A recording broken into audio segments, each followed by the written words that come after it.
a la charla del padre Enrique y a la exposición de Medjugorje. Bueno, esta exposición surge pues, con Aníbal, que es el marido de María, que no puede estar aquí hoy por la mañana. Ahora ya os contará. Y nosotros, a raíz de una peregrinación que fuimos a Medjugorje, y allí nos conocimos, nos unió la Virgen. Y bueno, quisimos, un poco nuestro sueño era, nuestra pasión por la fotografía, unirla con pues un sitio maravilloso donde nos cambió la vida, que es Medjugorje, ¿no? Entonces, nosotros hemos querido en esta exposición traer un recorrido que, bueno, los que ya hayáis estado en Medjugorje sabéis que no hay mucho que ver, hay mucho que vivir, y lo que hemos pretendido es que las personas que vengan tengan un poco la experiencia interior que tuvimos nosotros al llegar a Medjugorje, ¿no? Más que mostrar sitios, lo que queríamos era transmitir una experiencia y una vivencia que se tiene que vivir con el corazón. Entonces, por eso hemos empezado la exposición en la entrada, que uno cuando llega, pues lo primero que ve es con los ojos, ¿no? Normal, no con los del corazón, con los ojos que ves el pueblo, ves la parroquia, ves los caminos, un poco te sitúas, ¿no?, en los alrededores de lo que se vive en Medjugorje, el Podro incluso, que es el lugar de peregrinación por excelencia, donde, bueno, pues, se apareció la Virgen por primera vez. Y entonces nosotros poquito a poco, como es un sitio de peregrinación, poquito a poco vas entrando en la espiritualidad que la Virgen María propone en Medjugorje, que es lo primero, hacer silencio, ¿no? Cada uno de nosotros llegamos allí con una cruz más o menos grande, por eso está representada también ahí en la entrada, con ganas de dejarla a los pies de la Virgen, ¿no? Y allí descubrimos pues, que la Virgen realmente nos enseña a llevar esa cruz. Entonces, poquito a poco vamos entrando en la espiritualidad de Medjugorje, haciendo silencio, haciendo oración, subiendo a los montes, rezando el Vía Crucis, rezando el Rosario, y vamos poquito a poco dejando a un lado lo que traemos para poder abrir el corazón a lo que la Virgen nos quiere mostrar, que siempre es a su Hijo. Entonces, la Virgen lo primero que allí nos habla es del amor que tenemos que tener a Dios y a los hombres, ¿no? Y que sin amor no podemos hacer nada. En este mundo hemos venido para amar, y cualquier cualquier amor que queramos dar al otro, no podemos amar su miseria ni la nuestra, sino es con un amor lleno de Dios, ¿no? Que no tiene caducidad y que no se cansa, sobre todo. Y luego, pues, que las herramientas, ¿no?, que ella nos propone allí. Cada uno de nosotros tenemos una batalla interior, un Goliat, como lo llama la Virgen, con la que todos los días tenemos que enfrentarnos, y ella nos da el arma, ¿no?, que es el rosario. Y por eso la Virgen en Medjugorje hace tanta insistencia en la oración del rosario, que es el arma realmente para poder hacer frente a todo lo que tenemos, ¿no? Y luego, pues poquito a poco vamos pasando la exposición, porque cuando uno va haciendo silencio, oración, pues está predispuesto a escuchar la llamada del Señor, ¿no?, que nos hace siempre a través de su Madre María. Y es esa llamada a la santidad y esa llamada a la vocación particular que cada uno tenemos, que siempre esa llamada nos parece en forma de cruz, porque supone dejar a un lado nuestros planes, nuestros proyectos, lo que teníamos nosotros, nuestros esquemas, para proponernos el plan que ella quiere y que el Señor quiere, que siempre es una cruz, que no es cruz, que es gloria, y que siempre lo que nos quiere mostrar es la resurrección, ¿no? Por eso el camino, luego viene el Cristo resucitado, que es cuando descubres que Cristo ha muerto por ti y que ha dado su vida por ti, pues tu vida cambia. Y entonces estás más dispuesta a empezar a mirar no con los ojos del mundo, sino con los ojos del alma, y a despertar, ¿no?, a lo que realmente tiene el sentido en esta vida. Entonces, luego ya pues uno pasa a la segunda parte, que es la confesión, que ahora os cuenta un poco María también, que esta parte está más representada por las fotos de Aníbal, y continúa la exposición. Pues sí, efectivamente, en Medjugorje hay un momento en el que ya terminas de romperte. El objetivo siempre es encontrarte con Jesucristo y experimentar su misericordia. Entonces, esta zona de la exposición refleja un poco eso, ¿no? El confesionario. Medjugorje, los que ya lo conocéis ya sabéis que se le llama cariñosamente el confesionario del mundo. Pues es impresionante las filas de peregrinos que se confiesan, de la cantidad de sacerdotes en todos los idiomas. Entonces eso capta un poco los momentos personales, ¿no?, de reconciliación con el Señor. teniendo en cuenta que hay personas que a lo mejor se están confesando por primera vez en su vida a los casi 50 años, ¿no? Como le pasó a mi marido. Entonces, bueno, todo eso, o sea, al final el recorrido tiene que acabar con el encuentro con Jesucristo, con el retorno a los sacramentos, a la Eucaristía, por supuesto a la celebración de la fe, y teniendo como protagonistas a los hijos favoritos de la Virgen María, que son los sacerdotes, y que tanta labor tan importante realizan allí en Medjugorje, ¿no? Toda esta historia de conversión, todo lo que podría ser este itinerario, ¿no?, de peregrinación, terminando con Cristo en el centro de todo, pues es la experiencia personal que mi marido y mi familia pues tuvimos en Medjugorje la primera vez que fuimos, coincidiendo con María y con Borja y nuestras familias, ¿no?, con nuestras hijas. Mi marido pues fue protagonista de una conversión radical, del ateísmo total a estar completamente enamorado de la Virgen y de Jesucristo. Y a raíz de esa peregrinación y de esa conversión, pues cambió su forma de ver todo. Entonces, él, más dedicado al arte contemporáneo, que bueno, que para los que conocéis el arte contemporáneo, pues podéis percibir que en determinadas expresiones de ese arte pues no está muy cerca de Dios, sino más bien en el otro lado oscuro, ¿no? Pues él cambió radicalmente su forma de ver el arte y de hacer el arte. Entonces, creó un estudio de arte sacro para dedicarse a partir de ahora exclusivamente al arte de la belleza para dar gloria a Dios, ¿no? Entonces, bueno, pues el primer proyecto de ese estudio tiene mucho que ver con Medjugorje y con la comunidad cenáculo, que es un pilar también fundamental en Medjugorje. Entonces lo que él hizo es una madre para los chicos y chicas de la comunidad. Es la Madonna del Cenáculo. Tenemos aquí una réplica pequeñita y habréis visto ahí un vídeo de la elaboración, de cómo se hizo. Y es una imagen en tamaño natural que representa a la Virgen María en Pentecostés esperando la venida del Espíritu Santo, en el cenáculo, ¿no? Por eso es la Madonna del Cenáculo, que allí hablan en italiano. Entonces, bueno, este proyecto es un proyecto muy bonito porque lo que pretendemos es que los peregrinos que pasen por Medjugorje y a su vez por la comunidad puedan rezar delante de esta imagen al menos una Ave María por los chicos y chicas de la comunidad.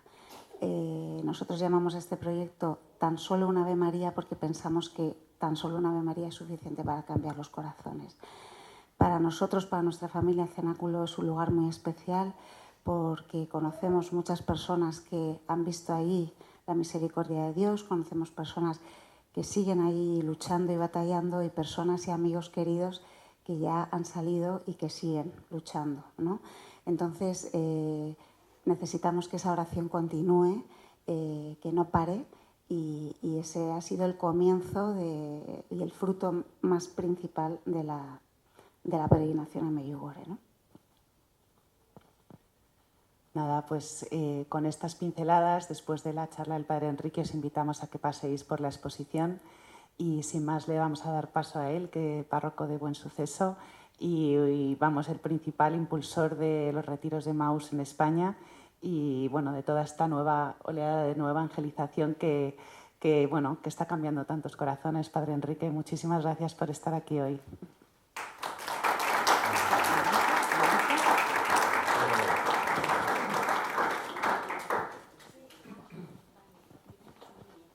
Bueno, pues muchísimas gracias por la invitación y podéis imaginaros que me siento tan protagonista como cualquiera de vosotros, porque la nueva evangelización es de toda la Iglesia y por tanto pues es fruto y mérito de la entrega de todos.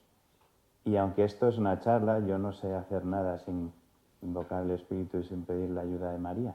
Entonces muy sencillamente no hace falta ni que os levantéis, que si no se organiza mucho ruido y estropeamos la grabación. Recordamos efectivamente cómo María estaba presente en el cenáculo pidiendo el Espíritu que le había cubierto a ella con su sombra, le había hecho engendrar al Hijo de Dios, ni más ni menos. Por eso pedía el Espíritu para los apóstoles en Pentecostés. Y desde aquel Pentecostés, pues hay Pentecostés siempre que con María pedimos el Espíritu.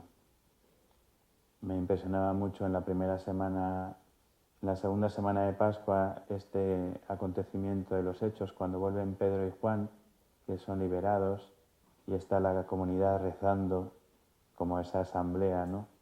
Y al final no piden que el Señor les proteja, lo que piden es que puedan anunciar el Evangelio y que además el Señor confirme con gestos y milagros. Que esto es básicamente de lo que vamos hoy a hablar. Así que os pido que recemos juntos. Dios te salve María, llena eres de gracia, el Señor es contigo, bendita tú eres entre todas las mujeres y bendito es el fruto de tu vientre Jesús. Santa María, Madre de Dios, ruega por nosotros pecadores, ahora y en la hora de nuestra muerte.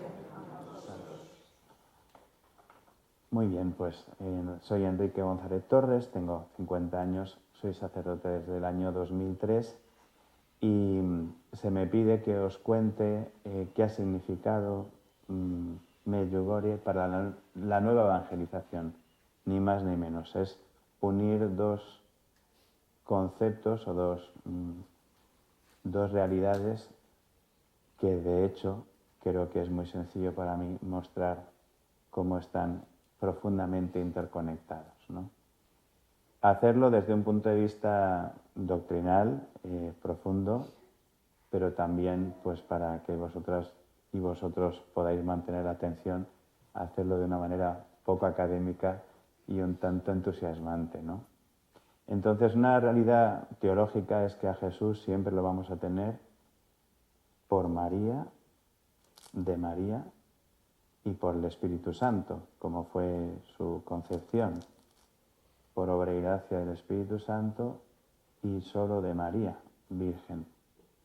Así que a lo largo de la historia, siempre que recibimos a Jesús, Jesús siempre vendrá de María y por el Espíritu Santo. O dicho de otra manera, desde que Jesús asciende a los cielos hasta su definitiva venida al final de los tiempos, este es el tiempo del Espíritu y de María, el tiempo de la Iglesia. Bueno, estas cosas así teóricas se muestran de una manera concreta en la historia. Si pensamos, por ejemplo, en la obra de la evangelización, la que estuvo al principio en la primera comunidad creyente, en el centro era María. Ella pide el Espíritu y los discípulos desde ese momento, fortalecidos con la gracia del Espíritu, empiezan pues una hazaña, una gesta evangelizadora que nos lleva hasta hoy. Pero si pensamos en España, ¿quién tenemos sosteniendo al primer evangelizador de España? Pues a la Virgen. Y para nosotros el pilar es, efectivamente, como su propio nombre indica, lo que nos ha sostenido durante siglos, la devoción mariana. Y si seguimos pensando en nuestra tierra, cuando hay que reconquistar el mundo entero para Cristo, pues ahí tenemos pequeñita nuestra Santina en Covadonga. Y si pensamos en la gesta de la evangelización, a dónde iban a rezar los que partían para el Nuevo Mundo, pues Nuestra Señora la Antigua, los sevillanos, Guadalupe, los extremeños, pues los dominicos con su imagen de Nuestra Señora del Rosario, todos franciscanos, etcétera, pues con la conciencia de que María era la estrella de la nueva evangelización, la Inmaculada. Bueno, pues para este tiempo nuevo, para este momento nuevo de la historia, también María, que ve la boda y ve a los novios que se quedan sin vino, pues ha acudido, como siempre, para cuidar de los suyos, para no abandonarnos. Y creo que la nueva evangelización que han propuesto los papas, y ahora os explico un poco la historia de este concepto y cómo se ha ido matizando con los años, es la historia de un renacer de la Iglesia como un nuevo Pentecostés, un impulso gigante que ha dado Dios a la Iglesia para volver a ser la evangelizadora que fue en el siglo I. Bien, entonces yo nazco en el año 75, como es fácil de deducir, si tengo 50 años, pues más o menos. Y en el año 78 es elegido como Papa Juan Pablo II. Esto para mí es muy importante porque la explicación de mi vocación y de mis primeros años de sacerdocio van muy unidos a la figura de este Papa, como casi seguro que os pasa a todos los presentes, ¿no? Solamente un año después, en el año 1979, es la primera vez que el Papa se refiere al concepto nueva evangelización. Entendiendo por esto nuevo ardor, nuevos métodos, nuevo impulso. Es lo de siempre, en fidelidad con toda la tradición de la Iglesia, pero con un impulso extraordinariamente nuevo. Y en el año 1982 yo era bastante pequeño, os lo confieso, pero estuve presente en la misa en el mismo lugar donde va a ser este año el encuentro con los jóvenes, en la Plaza de Lima. De aquella misa recuerdo que me aprendí las canciones, porque pasé 1000 horas esperando al Papa con un folleto que nos dieron y una paloma que era un abanico de galerías preciados. Esas son mis grandes reliquias de ese momento. Pero es verdad que a mí me llamó la atención la figura de esta persona que hacía que todos saliéramos a la calle y estuviéramos ahí. En el año 1989, cuando vino a la Jornada Mundial de la Juventud en Santiago de Compostela, no me dejaron ir, era muy pequeño. Pero es muy importante el mensaje que da allí el Papa. Europa, vuelve a tus raíces, sé tú misma. Sé tú misma. Así de sencillo. Europa, sé tú misma. Claro, él, cuando se presentó por primera vez ante la Iglesia, se presentó como un Papa que venía de un lugar muy lejano. Claro, casi del fin del mundo católico, ¿no? Y él, muy orgulloso de su tradición eslava, pero profundamente amante de la cultura y la tradición romana, especialmente amante de nuestra tierra, de nuestra España, tierra de María, con una capacidad para conocer y valorar todo lo que la Iglesia y los españoles hicieron durante siglos que probablemente no tengan casi nadie entre nosotros. Bueno, pues este Papa en mi adolescencia pues me despierta, me ilusiona, hasta el punto que en el año 1993, ahí ya sí, en el penúltimo viaje que hizo a España, que estuvo en Sevilla, en un congreso eucarístico, y en Madrid, consagrando la Catedral de Almudena, ahí puedo decir que me cambia el encuentro con Juan Pablo II, o una persona, algo así como Saulo ayer cuando ve el martirio de Esteban. Algo pasó. De tal manera que cuando entro en la universidad, pues entro con conciencia de que lo más importante en mi vida es Jesús. ¿Qué ocurre cuando descubro mi vocación? Pues que tengo la suerte providencial, porque no es suerte, de conocer a un sacerdote y profesor polaco, a quien le cuento todas mis historias con Juan Pablo II, todavía vivo, evidentemente, y él me invita incluso a ir a su propia casa. Estuve como en 4 ocasiones antes de que falleciera el Papa en Polonia y ahí me empapé de lo que es el catolicismo valiente y heroico de los que han sufrido persecución. En la historia de Polonia igual emergió ahí muy clara y muy fuerte la figura de Faustina Kowalska, y la devoción a la Divina Misericordia es un ejemplo de cómo Dios triunfa en el horror.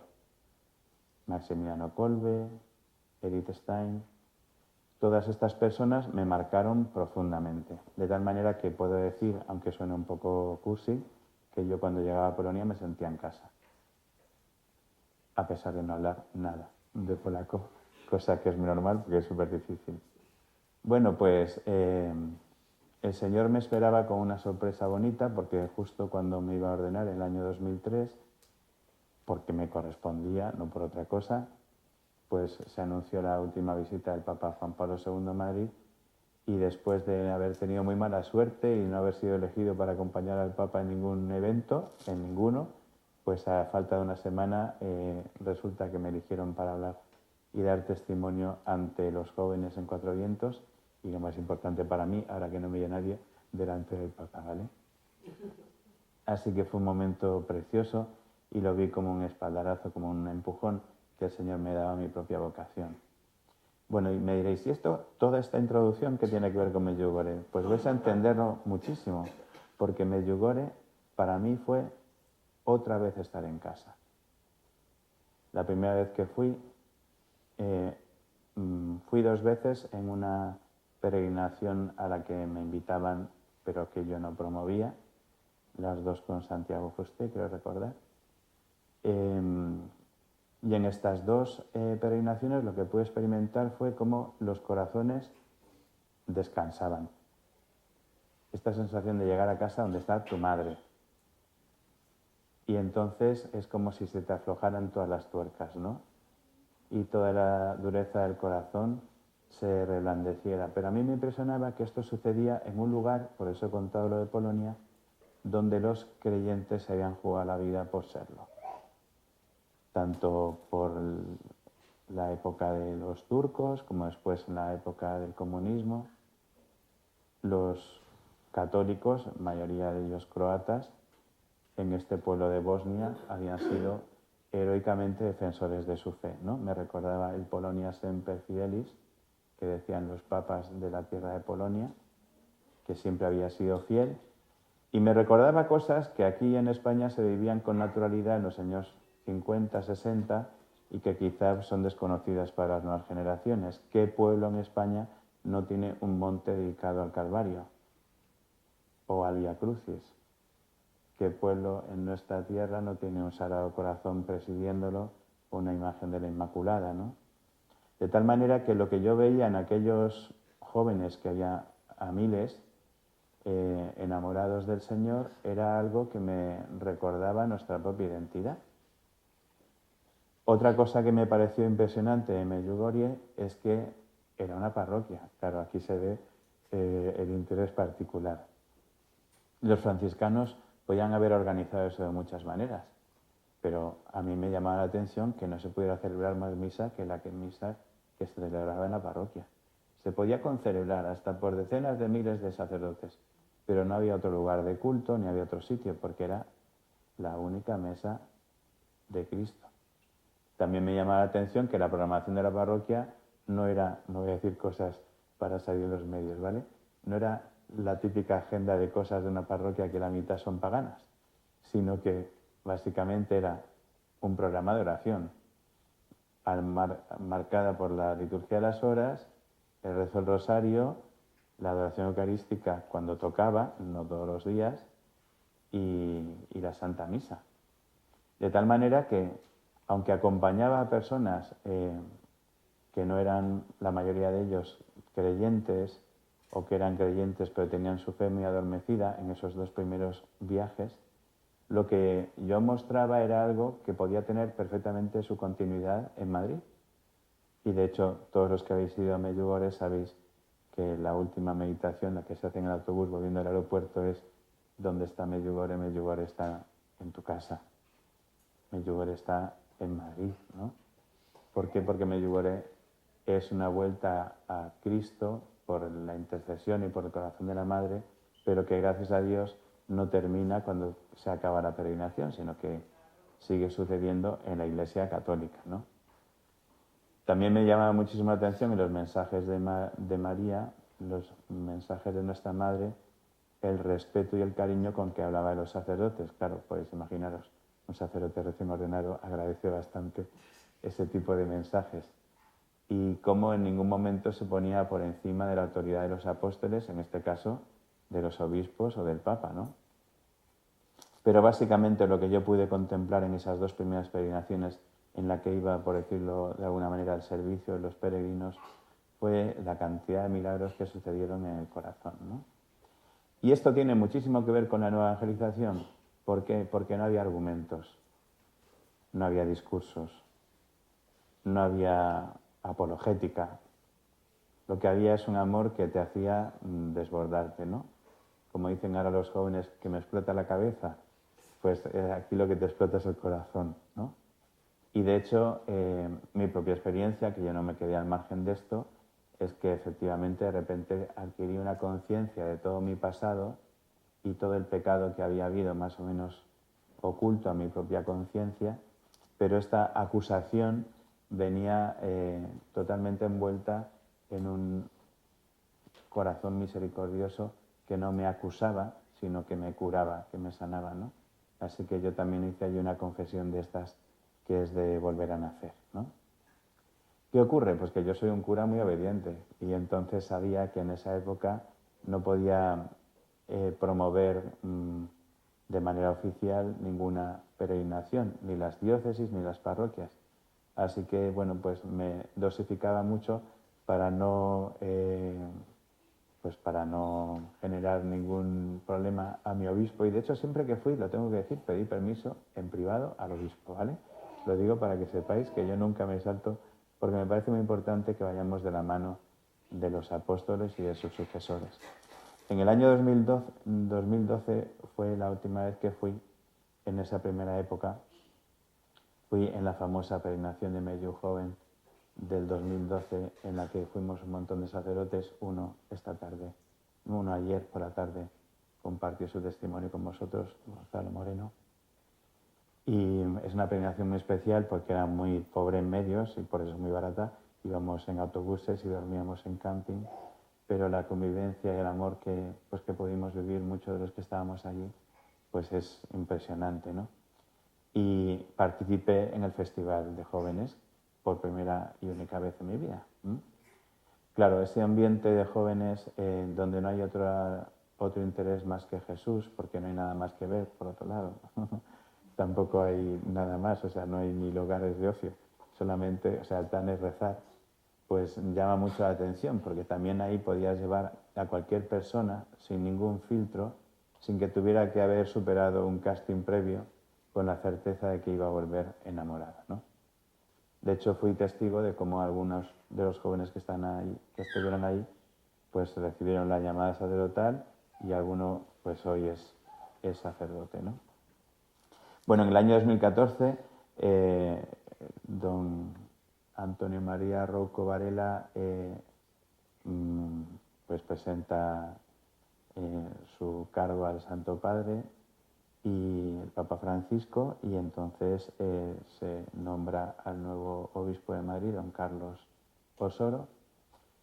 Un poquito antes, él, pues no se sabe muy bien por qué razón, dejó como una nota en la que pedía que no se fuera a Medjugorje, y yo, como soy obediente, pues no fui, dejé de ir, las cosas como son, aunque mi corazón estaba un poquito ahí. ¿Qué pasó mientras tanto? Pues mirad, pasó que de las personas que yo había conocido en Medjugorje y de la vivencia que yo vivía ahí, surgieron muchas amistades. Por ejemplo, muy cerca de mi primera parroquia, donde yo crecí como sacerdote, donde eché los dientes, la parroquia de San Germán, estaba la Fundación Madrina, con Conrado Jiménez. Muchos de los voluntarios de la Fundación Madrina, que es una fundación para ayudar a la madre en la maternidad, seguir adelante con su embarazo y sostenerla en los primeros meses o años, ¿no? Pues de su labor de madre, pues muchas de las personas que estaban ahí de voluntarios también habían ido conmigo a Medjugorje, nos conocíamos de eso. Eran personas que además de esta labor de voluntarios, pues tenían amor a la Eucaristía, así que cuando no era tan común ni tan frecuente, en San Germán se exponía al Santísimo a diario después de la última misa de la mañana, que era a las 10:30, o sea, desde las 11 hasta que se cerraba el mediodía. Y estos voluntarios, la mayoría mujeres, venían a rezar. ¿Por qué os digo esto? Porque fueron ellos los que me propusieron acoger el primer retiro de Emaús en España. Y esto es importante porque si no hubiera sido de la mano de personas que eran para mí personas de fe, de Dios, de María y de confianza, probablemente habría dicho que no, como los anteriores, porque hubo otros curas más prudentes, supongo, que dijeron que no antes que yo. O sea, que no penséis a mí cuando dicen, usted trajo Emmaús España, 1, no lo traje, 2, no fui el primero a quien se lo propusieron. Bueno, pues no sé, la Virgen me dio un empujoncito y yo, donde había obstáculos, solamente vi oportunidades y vi que era algo de Dios contra lo que no tenía ningún sentido combatir, ¿no? Como dice Gamaliel, si esto es de Dios, podéis estar podéis estar luchando contra él.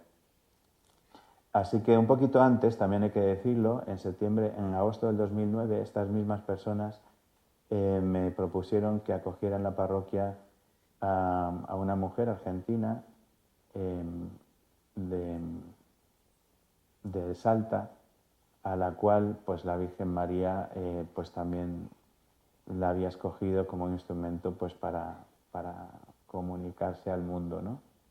Y fue una jornada tan preciosa, me parece que fue un 7 de agosto, así, 2009, en el que yo pude experimentar este amor de María y su presencia con poder, ¿no? Pues estas mismas personas, a la vuelta del verano, me dijeron que había que hacer Emmaús y yo, pues insensato de mí, dije que sí. Al primer retiro, y por si acaso, no se me ocurre enviar a nadie. Digo, porque esto puede ser una convención de locas peligrosas, hay que ser prudente, vayamos con cara de sota. Y allí fui con cara de sota todo el fin de semana, pero el Espíritu Santo se encargó de que me salieran sonrisas de vez en cuando, porque era inevitable reconocer la acción de Dios y del Espíritu Santo. Son cosas que hoy, que la alabanza es algo común, los seminarios de vida en el Espíritu están casi de moda, no nos sorprenden, pero en el año 2009, en el año 2010, no eran tan evidentes.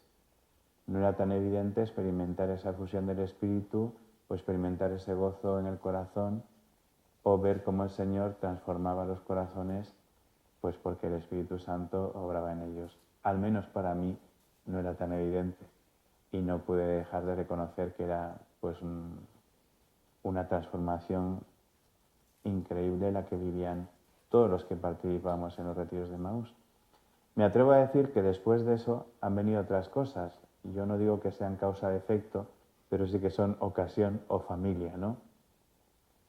¿Qué pasaba, por ejemplo, en Emmaús cuando hacías el retiro y era su nombre? Voy a hacer una cosa que siempre da risa, pero no lo digo para que haga risa, ¿no?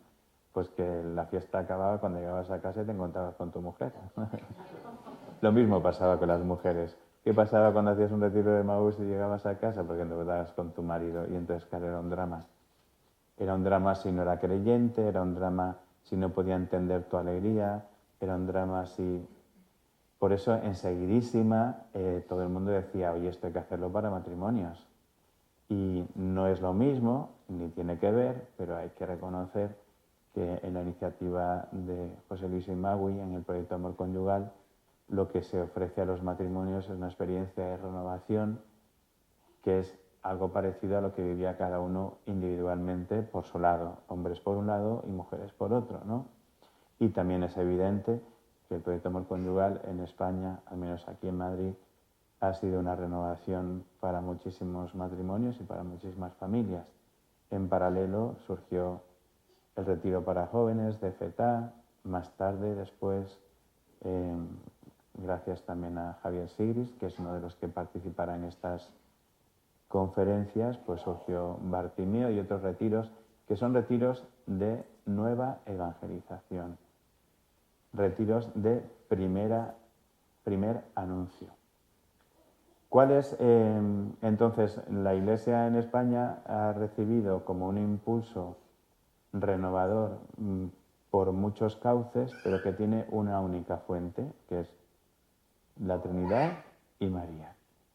Dios que se ha empeñado en rescatarnos y que nunca tire la toalla y que a través de María, como siempre, nuestra Madre, pues ha venido en rescate de los suyos, ¿no? En estos años, la nueva evangelización, como os decía, ha sido una llamada permanente de los papas. Después de Juan Pablo II, Benedicto XVI, en el año 2010 creo que fue, creó un órgano en el Vaticano para la nueva evangelización, incluso convocó un sínodo para la nueva evangelización. El Papa Francisco, cuando fue elegido, no quiso hacer otra cosa, ¿no? De hecho, había una estampita que se hizo cuando fue elegido el Papa Francisco, no recuerdo muy bien que salieron los 3 papas, creo que el Papa Juan Pablo II decía, esto es lo que creemos, Benedicto XVI decía, por esto es por lo que creemos, como dando a entender que era el fundamento teológico, y el Papa Francisco decía, bueno, ¿y si ahora vamos qué? ¿No? Como diciendo, vale, ya sabemos lo que tenemos que anunciar, sabemos por qué lo anunciamos, ahora lo que hay que hacer es anunciarlo. Él había trabajado mucho en el documento de Aparecida, que es el que surge de la conferencia latinoamericana, el sínodo que hubo en América para la evangelización, y entonces cuando llega a la sede de Pedro, pues su máximo empeño es la nueva evangelización. De hecho, el Papa Francisco es el que abre una comisión para estudiar el fenómeno de Medjugorje y el que en el año 2019 no solamente permite, sino que anima a los fieles de toda la Iglesia a peregrinar a Medjugorje ante la evidencia de los frutos, ante la aplastante evidencia de la transformación que sucede allí, ¿no? Bueno, ¿cuál es ahora el reto, por decirlo así? Al menos el de un párroco. El de un párroco es, si hasta ahora hemos hablado mucho de que Dios hace extraordinario lo ordinario, pues creo que para un sacerdote ahora el reto es entender que lo extraordinario se da en lo ordinario. Es decir, la nueva evangelización ha estado muy centrada o muy polarizada así por acontecimientos, peregrinaciones, retiros, encuentros, experiencias. Y eso efectivamente obedece al primer paso. El primer paso es el primer anuncio, el encuentro con Jesús. Pero el proceso evangelizador, que ya lo describió el Concilio Vaticano II, Evangelii Nuntiandi de Pablo VI, y que el Papa Francisco ha recogido en Evangelii Gaudium, es todo un proceso por el cual las personas van haciendo un camino hasta convertirse, como decía el Papa Francisco, en discípulos misioneros. Como párroco, ¿cuál es mi misión o cuál es mi reto? Hacer que todo esto extraordinario empiece a ser ordinario en la parroquia, en la estructura ordinaria de la Iglesia, que no sea como cosa de outsiders, ¿no? Cosa de personas que están ajenas como a la estructura de la Iglesia, que no entender que el carisma y la institución necesariamente tienen que ir de la mano. El carisma siempre va por delante y eso es así desde el principio. O sea, la Iglesia antes de Pedro es de María. Hay una imagen que lo expresa muy bien de un viaje que hizo Juan Pablo II a Calcuta y se ve a la Madre Teresa de Calcuta con su hábito blanco, sus rayitas azules, bajando una escalera como 3 escalones por delante de Papa Juan Pablo II, que lleva su sotana blanca y su, no sé cómo se llama, rojo por encima, 2 pasos por detrás y de la mano. Eso expresa muy bien lo que es la constitución de la Iglesia. El carisma, María va por delante, Pedro va por detrás, confirmando y sosteniendo.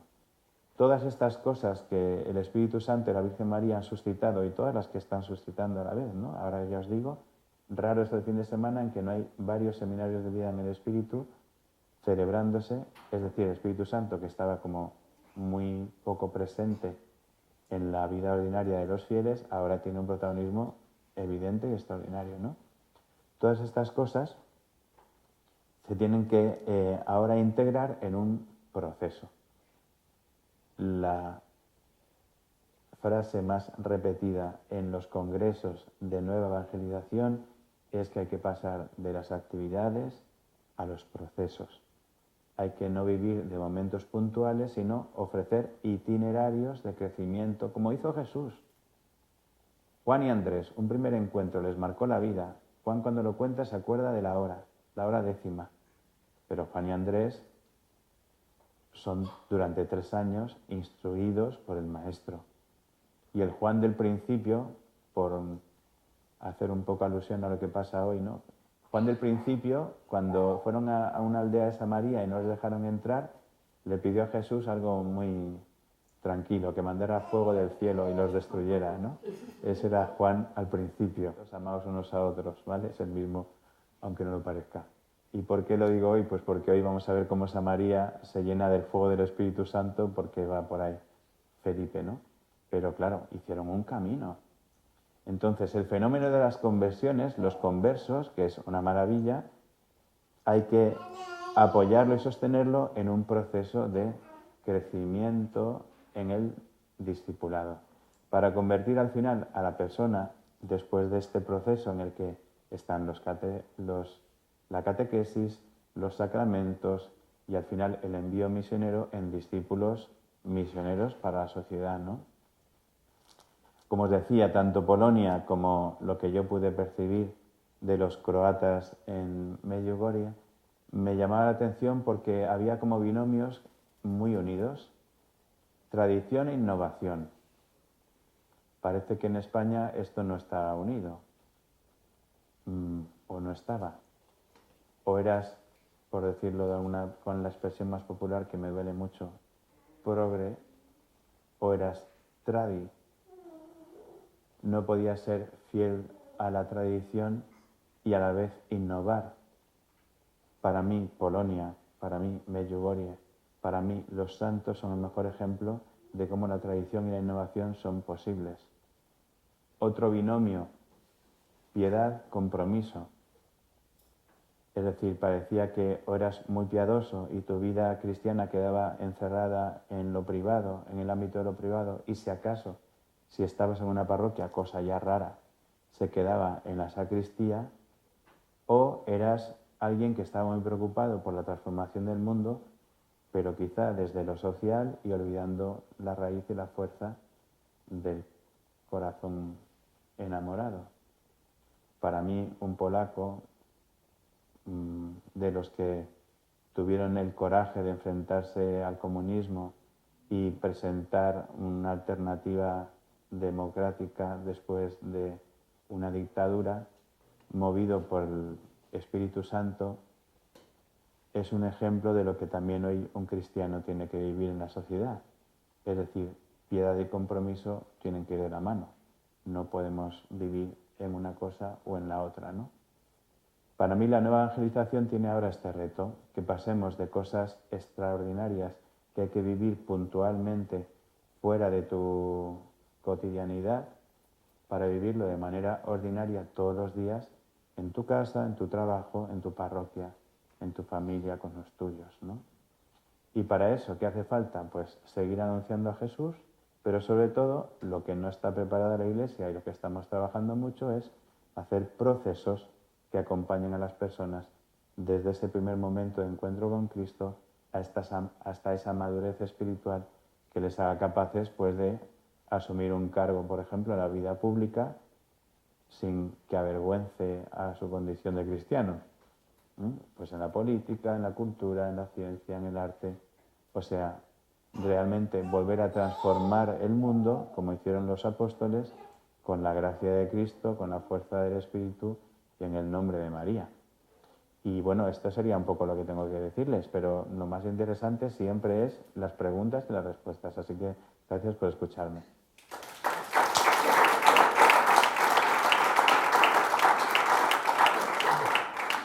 ¿Seguro que tenéis alguna pregunta?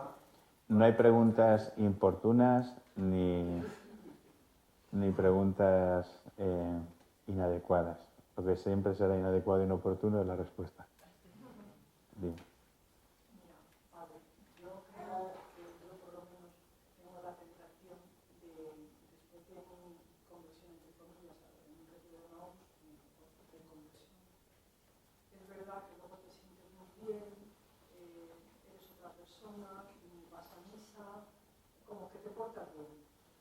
Pero no haces nada más, o sea, si te quedas con un colchoncito que a veces bien porque ahora estoy haciendo las cosas bien, pero luego creo que es una parte nada más. Luego lo importante es que esto siga un proceso y que seas un poco misionero dentro del mundo, dentro del Madrid, y esa parte es la que, pues no sé, yo por lo menos tengo que desarrollar. Y creo que es la parte importante, no quedarnos en qué bien que lo he recibido. No Pues te lo agradezco mucho y estoy de acuerdo. Pero precisamente, ¿qué aprendemos en Medjugorje? Pues lo que os decía antes, es que si para que suceda lo que allí sucede necesitamos algo muy complicado, pues estamos apañados. Pero allí que vivimos, el rosario, la oración, la confesión, la adoración eucarística, la misa, todas esas cosas las tenemos en nuestra parroquia. Y si no, os la ofrezco. Claro, porque solamente de esa experiencia de estar desbordado de amor surge la misión no como una imposición, sino como algo natural. O sea, cuando uno vuelve de una experiencia de Dios, no hace falta ni que lo explique, porque viene tan transformado que la gente se asusta. Se asusta porque de repente eres un miura en el pasillo. Un peligro, ¿no? Porque no puedes callarte, no puedes dejar de hablarlo, ¿no? Eso pasa cuando vuelves de Medjugorje, pasa cuando terminas un retiro y tienes el corazón desbordante de amor. Entonces el problema no es tanto ahora qué voy a hacer, sino que no se apague ese fuego. Es decir, que yo le dejé al Señor seguir alimentando ese fuego diariamente, ¿no? Porque si no, no se entiende. Además es que no hay nada que se parezca tanto al original que su mejor falsificación. Entonces, cuando uno intenta hacer las cosas por Cristo, pero sin Cristo, no le sale. Porque entonces ya hay mucho de ti, de tu sabiduría, de tu fuerza, de tu capacidad. ¿Y sabes qué es lo que pasa? Que eso es lo que intentó Pedro después de la resurrección cuando dijo voy a pescar y no pescó nada. Pero nada de nada. Y era un profesional. Porque sin Cristo no podemos hacer nada. Entonces yo creo que el problema no es tanto qué tengo que hacer, que es muy nuestro, me remango y lo hago. Cuando los que escuchaban a Pedro en Pentecostés terminaron de oír sus palabras, dice el libro de los Hechos, que con el corazón traspasado les preguntaron, ¿qué tenemos que hacer? Y Pedro no dice, pues mira, esto es... No, dice, haceos bautizar en el nombre de Cristo, recibiréis el Espíritu Santo, el perdón de vuestros pecados. Entonces comienza todo. Es esta permanente renovación en el espíritu, ¿no? Renovación carismática, ¿qué significa? Renovación en el espíritu. Esta permanente renovación en el espíritu lo que hace que salten todos los cepos, todos los cerrojos del miedo, del complejo, de la vergüenza, de los respetos humanos, y de repente pues veas personas que hacen cosas como esta asociación u otras, ¿no? Que se juegan su tipo, su nombre, su prestigio, que les miren como locos. ¿Por qué? Porque dan un paso al frente. Yo creo que esto hace mucha falta. A los curas se nos presupone por nuestro ministerio. Ya es mucho presuponer, pero bueno. Pero a los laicos exactamente igual. O sea, la nueva evangelización no es cosa de curas. Es cosa de todos los bautizados y cada uno a su lugar. Y hay personas que van a llegar a determinados perfiles que probablemente jamás en la vida llegue yo. A lo mejor vienen a mí, pero ya con un prelavado. Pero ese prelavado es de los laicos, está claro. Sí. ¿Qué consejo le daría a todos aquellos que digan un sí, que sean valientes de un sí, que la gente piense que es loco, como los sacerdotes cuando dicen sí o una consagrada? ¿Qué consejo le daría a todos esos ataques al que no le gusta ese sí, para continuar en el sí? Bueno, lo primero es la certeza de la victoria de Cristo y la experiencia de su autoridad y de su poder, no como algo abstracto teórico, sino algo que yo puedo ver todos los días. Como dice Jesús, he visto caer a Satanás O sea, porque al final los discípulos, cuando se reúnen después de sus primeras experiencias misioneras, es lo que le cuentan a Jesús, ¿no? Pero fíjate cosa tan bonita, que Jesús corrige su entusiasmo, ¿no? Venían felices porque Satanás se les había sometido. ¿Y qué responde Jesús? No estéis contentos por eso.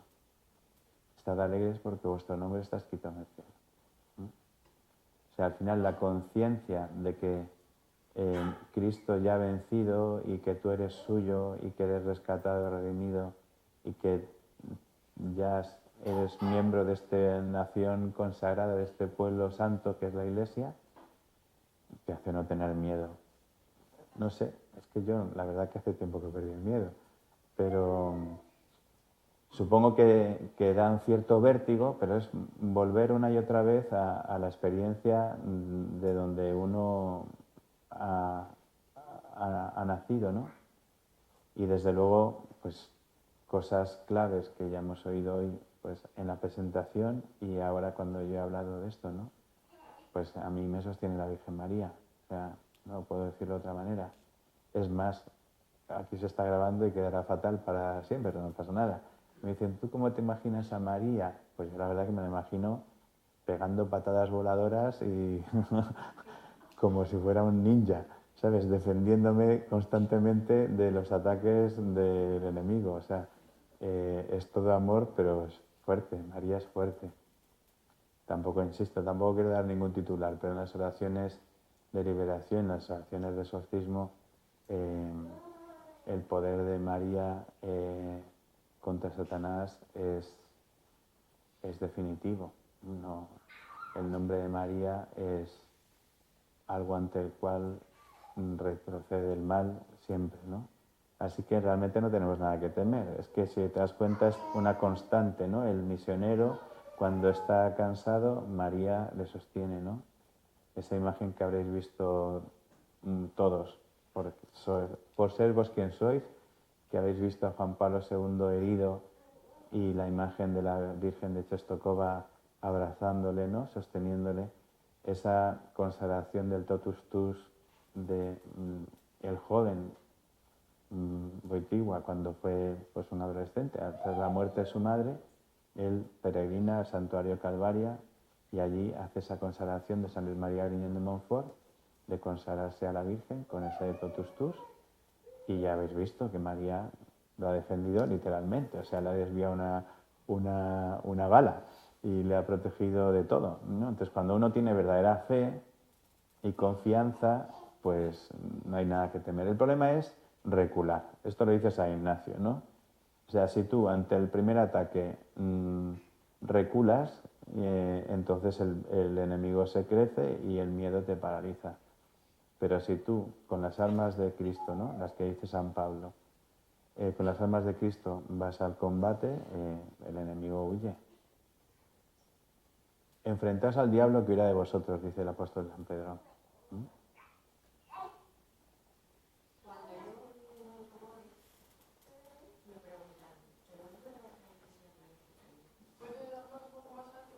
Sí, cuando volví de Medjugorje me preguntaron, ¿es verdad que ahí se aparece la Virgen? Entonces yo, caminando por una de las callecitas en Madrid, conocí a Padre Enrique. Le pregunté, y me dijo, sí, sigue apareciendo. Si me preguntáis si lo he visto, no lo he visto, para vuestra tranquilidad. Como tampoco vio nadie el momento de la resurrección. Pero todos los testigos oculares se encontraron con Cristo resucitado. Eso es la verdad que sostiene nuestra fe, ¿no? Nadie fue testigo ocular del momento de la resurrección, pero se encontraron con el resucitado. Y la resurrección la podemos acreditar sobre todo por sus efectos. La transformación que sucedió, que hizo que aquellos que estaban escondidos y atemorizados salieran con una valentía extraordinaria delante del mismo tribunal que había condenado al Maestro a la cruz, a decir abiertamente que estaba resucitado. Y que cuando les prohibieron predicar en nombre de Jesús, dijeron que no se podía obedecer a los hombres antes que a Dios, incluso sellando su testimonio con la sangre, ¿no? Bueno, pues algo similar, algo análogo es lo que sucede en Medjugorje. Yo no necesito haber visto a la Virgen para haberme encontrado con María, literalmente, experimentar los frutos, la transformación y el cambio radical de tantos que hemos peregrinado a Medjugorje. Por eso tengo certeza de que la Virgen se aparece, aunque no la haya visto.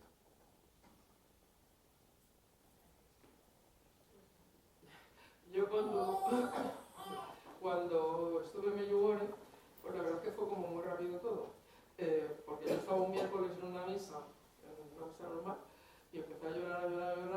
casa para ir a Medjugorje y el miércoles siguiente estaba allí. Y como fue por los 5 días así, todo seguido, pues yo sentí mucha paz, una experiencia mía, mucha paz, pero yo cuando venía del avión decía, yo no puedo decir, la verdad, yo en aquel momento decía, no puedo asegurar que ahí se haya aparecido la Virgen. Yo lo que he sentido es muchísima paz y además lo que descubrí verdaderamente fue lo que está ahí en la foto, que no puedo dejar de mirar, a Jesús, porque yo creo que ella nos llama, pero nos llama para su hijo, o sea, para que vayamos hacia su hijo. Y entonces lo que sí que descubrí allí, y eso sí que lo juraba ante cualquiera, es que la manera de adorar allá es santísima. Voy a decir dos cosas. Una, por respuesta, Sí. de lo que se trata efectivamente es de que tú ahora eso lo integres en tu vida diaria, en tu vida ordinaria, de tal manera que puedan percibir lo extraordinario de tu vida en lo ordinario del día a día. La adoración, pues mirad, esto enlaza con lo que quería decir. Yo creo que en Medjugorje, los que habéis ido, hay como un sintagma que se repite, ¿no? Que es con el corazón. Rezar el rosario con el corazón. Celebrar la misa con el corazón. Adorar con el corazón, claramente, ¿no? ¿Quiénes son los verdaderos adoradores? Dice Jesús a la samaritana. Pues ni en el templo de Jerusalén ni en el monte Garicín, sino en espíritu y en verdad, ¿no? Adorar con el corazón a Cristo Eucarístico, su corazón vivo, ¿no? Esta transformación. Hoy en día es normal que en las parroquias haya adoración multitudinaria, no solamente y haya horas santas o, bueno, distintos formatos, ¿no? Hay que reconocer que yo creo que todos hemos sufrido un impacto tremendo cuando hemos ido a Medjugorje y hemos descubierto la belleza y el momento transformador de estas adoraciones, ¿no? También pues las curaciones, sanaciones que hemos podido vivir y corroborar delante de Jesús, ¿no? Entonces al final es muy sencillo. Ya me dicen, ¿su parroquia funciona muy bien? ¿Cuál es el truco? Pues que Jesús sea el centro. Jesús es el centro, o sea, se tiene que notar en cosas. En mi parroquia anterior tuve la gracia de poder abrir una capilla de oración perpetua. En esta de ahora todavía nos está costando la perpetuidad. No tenemos todas las horas abiertas y al Señor. Pero claro, una capilla de oración perpetua significa tener a Jesús en el centro de verdad, que Él es el origen y la meta. Él es de donde sale todo y a donde todo llega. Y que en el fondo Él es el que inspira, el que sostiene, el que acompaña toda la parroquia, ¿no? Como el corazón vivo, ¿no? Y quería decir una última cosa, porque además me parece que tiene actualidad. La Conferencia Episcopal ha publicado un documento, Cor di Loquitur, que es una frase del cardenal Newman, el corazón habla al corazón, en la que se ha hecho como por parte de la sociedad y de los medios de comunicación, que son bastante expertos en distorsionar, pues ha hecho una lectura un poco sesgada. Yo os invito a que leáis el documento, que es muy bonito. Es una nota doctrinal de la Conferencia Episcopal y habla de cómo la transmisión de la fe tiene que afectar a toda la persona en su triple dimensión, intelectual, volitiva, pero también emocional. Es decir, no solamente la cabeza se evangeliza, no solamente la voluntad, sino también el corazón, ¿no?